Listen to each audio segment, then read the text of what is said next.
mais uma lição diária para o seu coração. Se você está chegando agora no meu canal e ainda não se inscreveu, inscreva-se, amigo, não custa nada. É só apertar o botãozinho vermelho aqui embaixo, acione o sininho das notificações e quando acionar, clique em todas. E por favor, dê o like fortalece muito o nosso canal. Com o like você vai ajudar com que o YouTube envie esse vídeo para mais pessoas. É muito bom estar falando com você novamente, amigo ouvinte da Rádio Web Gospel Milênio, de Imperatriz de Maranhão. E com você, amigo internauta. O tema de hoje é vontade disciplinada. Ou seja, você precisa disciplinar a tua vontade.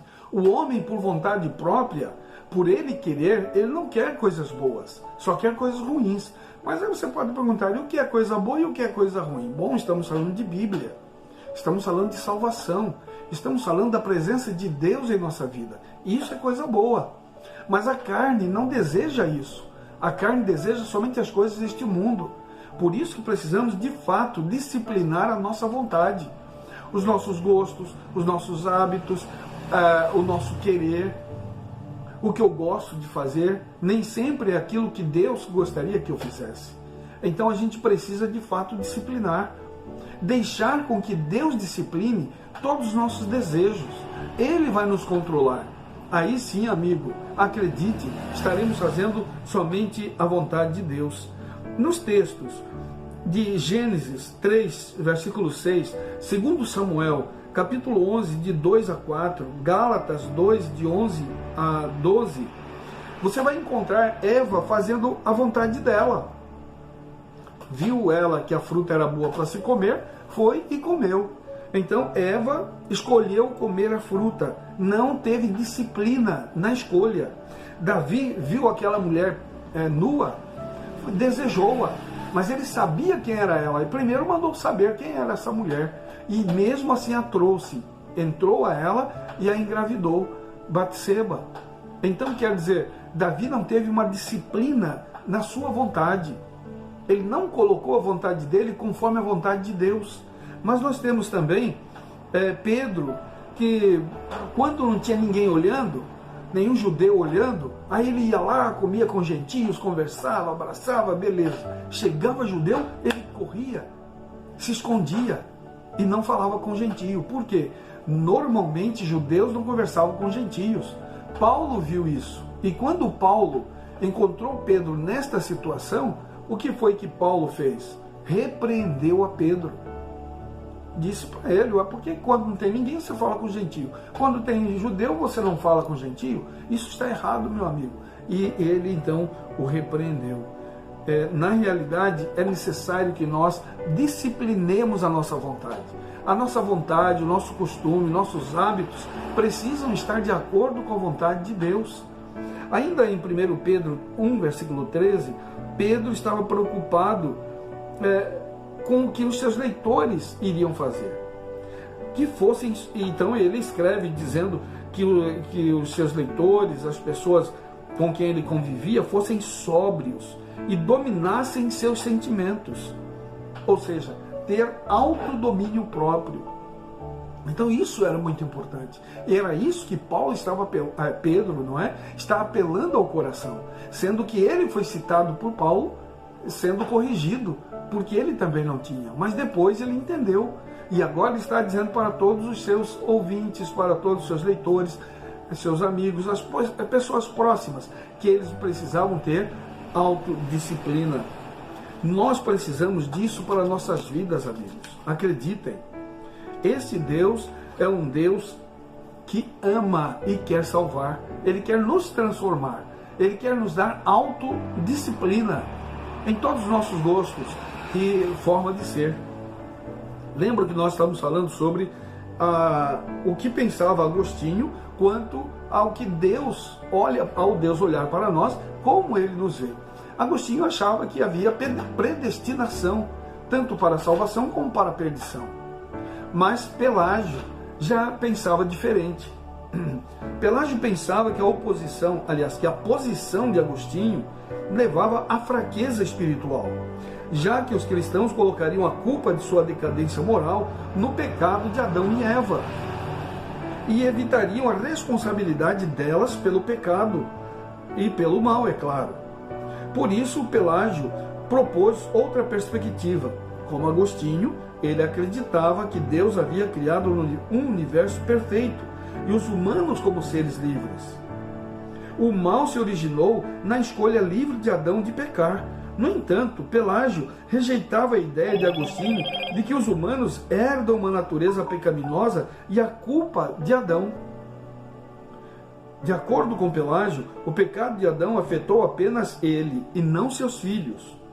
Assim raciocinou a inocência e o livre-arbítrio da posteridade de Adão foram totalmente preservados e, portanto, cada criança que nasce no mundo nasce com uma natureza perfeita e um livre-arbítrio funcional. Além disso, Pelágio afirmou que todos os humanos pecam não porque nasceram com a culpa e a natureza pecaminosa de Adão, mas todos pecamos porque nascemos e vivemos em um ambiente social corrupto. Exercemos nossa vontade e escolhemos pecar.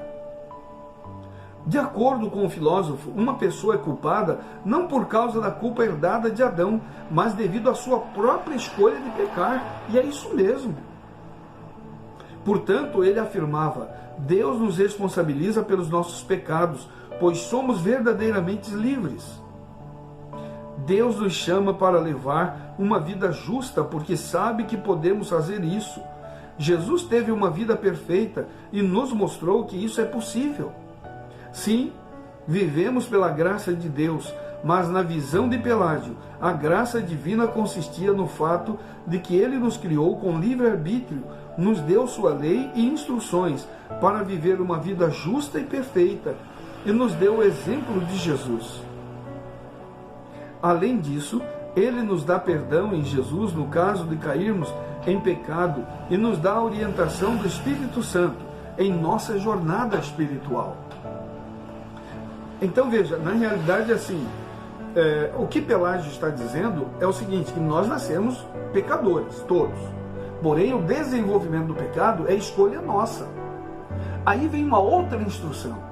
Se a criança que não é educada pelo pai, mas deixa a criança andar por si mesma, é um pai que está jogando seu filho para as trevas, para os braços do inimigo.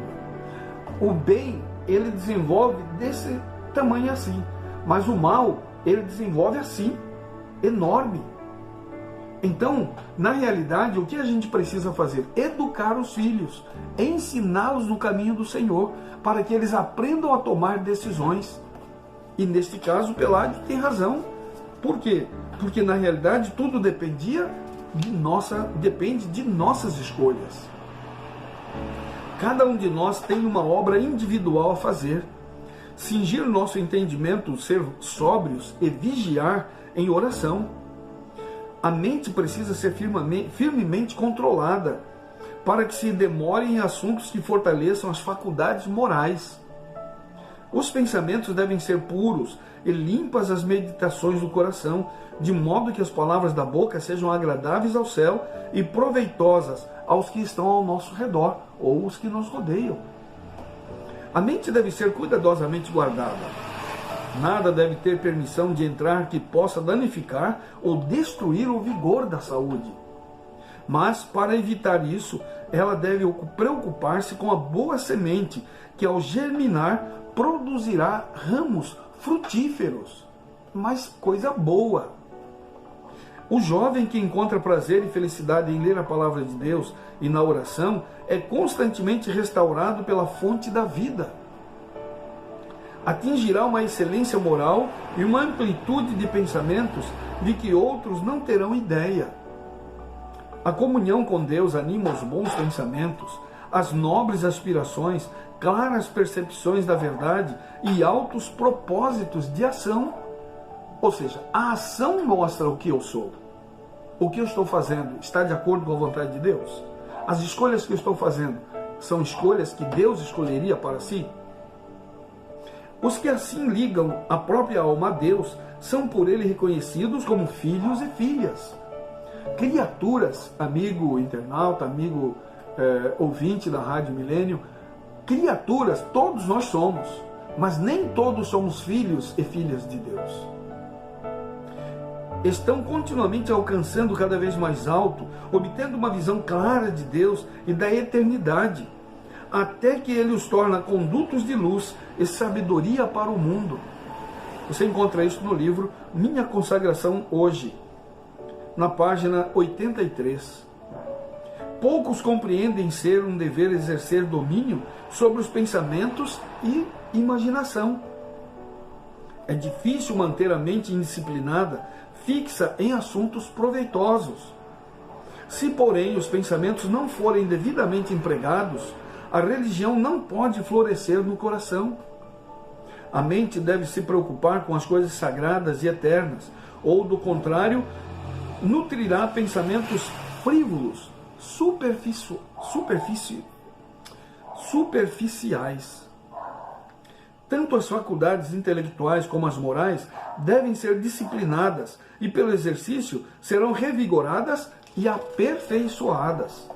A fim de entender corretamente essa questão, devemos lembrar que nosso coração é normalmente depravado e somos incapazes por nós mesmos de seguir um caminho correto. Somente pela graça de Deus, aliada ao mais intenso esforço de nossa parte, nos é possível obter a vitória. Você encontra isso no livro A Maravilhosa Graça de Deus, na página 325. O Senhor Deus me ajuda, por isso não serei humilhado, por isso fiz o meu rosto como uma pedra, e sei que não serei envergonhado. Isso você encontra no livro de Isaías, capítulo 50, versículo 7. A fortaleza de caráter consiste em duas coisas: força de vontade e domínio próprio. Muitos jovens confundem paixão forte e desenfreada com fortaleza de caráter. O fato, porém, é que aquele que é dominado pelas paixões é uma pessoa fraca. A genuína grandeza e nobreza do ser humano mede-se pela força dos sentimentos que ele subjuga, não pela força dos que o dominam. A pessoa mais forte é aquela que, embora sensível aos maus tratos, ainda refreia a paixão e perdoa os inimigos. Os que agem assim, verdadeiros heróis, são e continuarão a ser. A fé pela qual, este é o livro, A Fé pela Qual Eu Vivo, na página 316. O segredo todo, amigo, está no autodomínio, no domínio próprio. É eu e você nos esforçarmos para fazermos as coisas de Deus, ler a Bíblia, estarmos ligados à videira, que é Jesus. Nós precisamos orar mais, vigiar mais. Acredite, Deus quer o melhor para nós. Pense nisso. Vamos orar. Obrigado, Senhor, porque Tu és um Deus de amor, um Deus de misericórdia. Obrigado, ó Pai, porque Tu nos dá a oportunidade de ler a Tua palavra. Coloque em nosso coração, Senhor, o desejo de ler a Bíblia, de ler bons livros, de fazer boas ações, que as pessoas vejam em nós o desejo de fazer coisas que beneficiam os outros. Ó Deus eterno, habite em nosso coração através do Deus Espírito Santo. É o que nós te pedimos e já te agradecemos em nome de Jesus. Amém, Senhor. Amém. Você pode continuar nos ajudando um pouco mais. É só enviar esse vídeo para seus amigos, colegas de trabalho, de estudos e compartilhando em suas redes sociais. Ouça a rádio Web Gospel Milênio de Imperatriz de Maranhão. É só clicar no link aqui na descrição. Você vai ouvir a rádio em qualquer lugar do Brasil e do mundo, pois é pela internet. Você vai ouvir o nosso amigo e locutor Elmo Silva. Adquira o livro Mulher Virtuosa, Quem Achará? Vale a pena. Fala de uma mulher que teve íntima relação com Deus e Deus lhe deu sucesso, lhe deu vitória. Vale a pena você adquirir este livro. Vá na descrição, está ali todos os contatos do autor, o Dr. Esmeraldo Tertuliano. O Senhor te abençoe e te guarde. O Senhor faça resplandecer o seu rosto sobre ti e tenha misericórdia de ti. O Senhor levante o seu rosto e te dê a paz. Um forte abraço. Até o próximo vídeo.